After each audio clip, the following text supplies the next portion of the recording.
Thank you so much for joining us, Mr. Isaacs.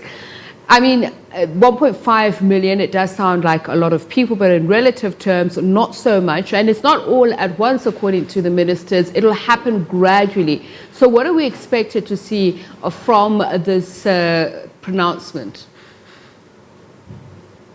Good evening. We're going to see, a complicated situation unfolding. The government is trying to manage this reopening of the economy on a risk-adjusted basis.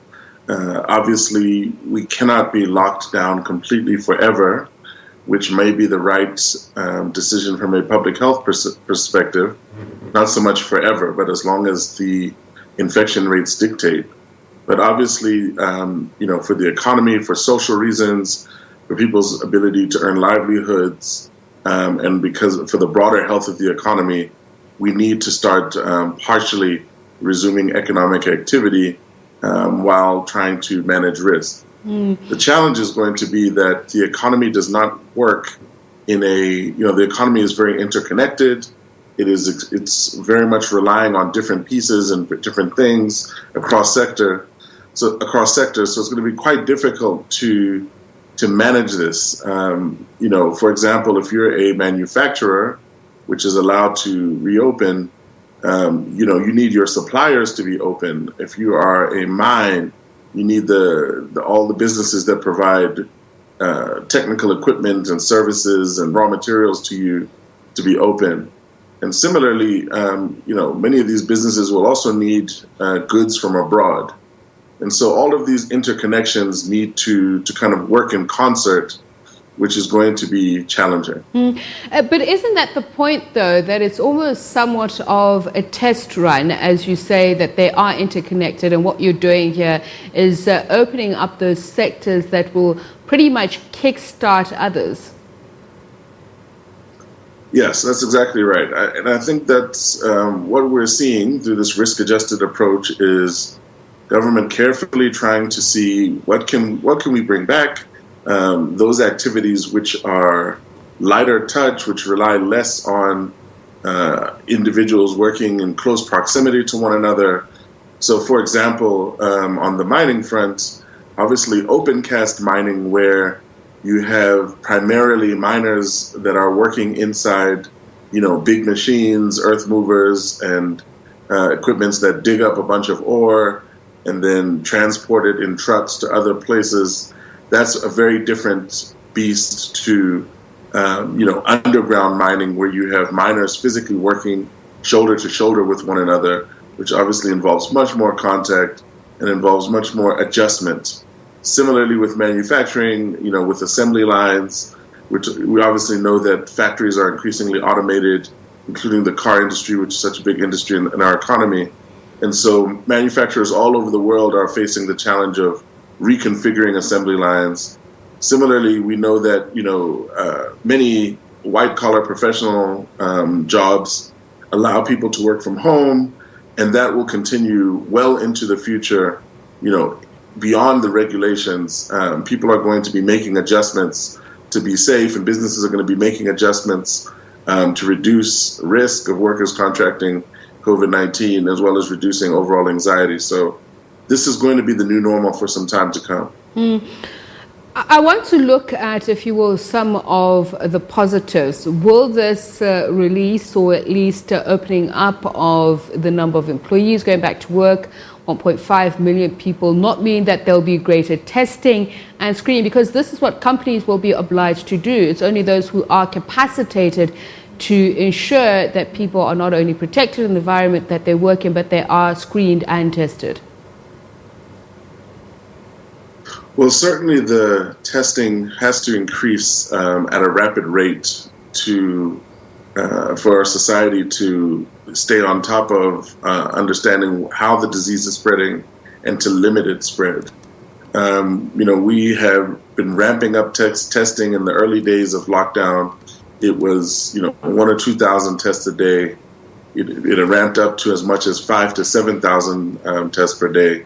And research has shown that the most successful countries in testing, such as South Korea and Germany, for us to achieve that level adjusted for our population, we would need to be seeing about 17,000 tests per day to reach South Korea's level of effectiveness, and as high as 34,000 tests per day to reach Germany's level.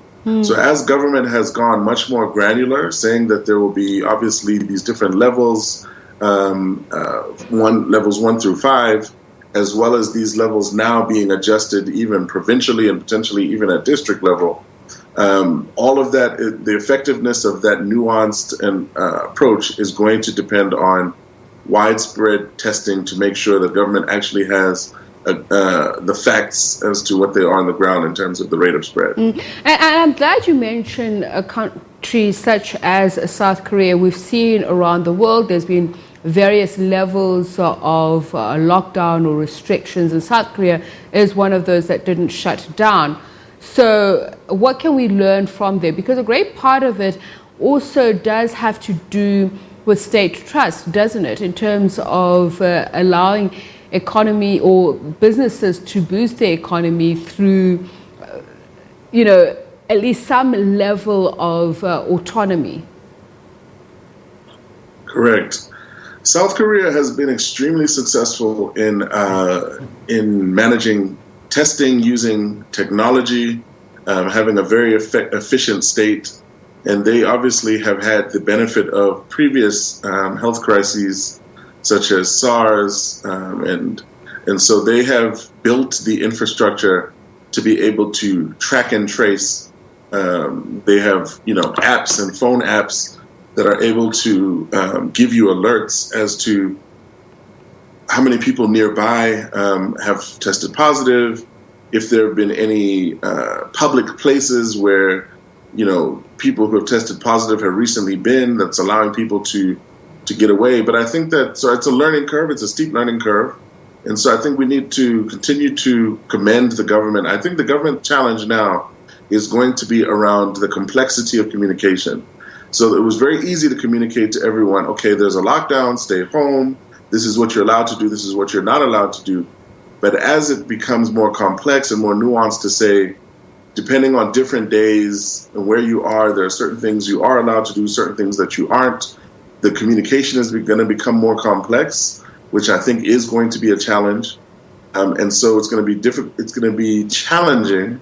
And it's really, government is really going to need the support of businesses, of individuals, of everybody to collectively work together to reduce risk, because we certainly don't want to see, an escalation in numbers. Our numbers, as devastating it is for us to lose, I think 86 people, I believe you mentioned so far, we certainly don't want to see that number scale up into hundreds and thousands if it can be avoided. I think one challenge is going to be around education in particular, because as I understand, the schools will remain closed. But if adults are expected to return to work as some of these sectors reopen, the question of childcare and who's going to be able to take care of children if heads of households have to go into work physically, I think will be a challenge. So I think that's also something to watch. So I just want to go back to the issue of businesses working in various components, and obviously we've scaled down the alert level to 4, but I kind of get the sense that there's an assumption that this means there is greater economic activity automatically. But I'm wondering, is it going to be worthwhile for some businesses to even open if, as you say, various compartments of the business would not be able to open?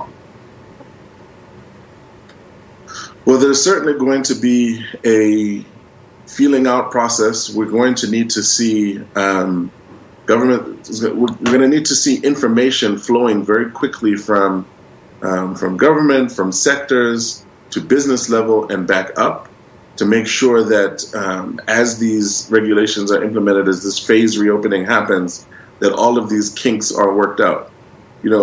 All of the things that make an economy effective and productive and dynamic are also, number one, challenging for a reopening in this way of a stop-start reopening. It's easier to shut down economic activity than it is to bring it all back together in sequence and in concert. And it's also, therefore, that connectivity of people, of workplaces, is also, unfortunately, the same paths by which the virus is enabled to travel and transmit. So it is unfortunately going to be a learning curve. I think we're going to see that the economic activity is going to come back in a bit of a stop-start way. There will be some challenges. There will be a learning curve. And unfortunately, I think the economic activity will be much slower to resume than it was to shut down. And these ripple effects are exactly what we're going to be watching to understand the overall effect on the economy in terms of a contraction, as well as the need for those economic relief measures to be implemented, and as we go along, potentially stimulus measures to get the economy firing again. But there's certainly going to be a learning curve. Thank you so much for your time and insights. Political economist Mandla Isaacs from Zehuti Advisory. We continue with a look at the implications economically, socially, politically of lockdown being, as I said, reduced by another level, the alert level here in South Africa. If you want to share your views with us, please do so. But we'll be looking at individual businesses as well. Perhaps you have thoughts on this. Let's take a quick break. Do stay with us.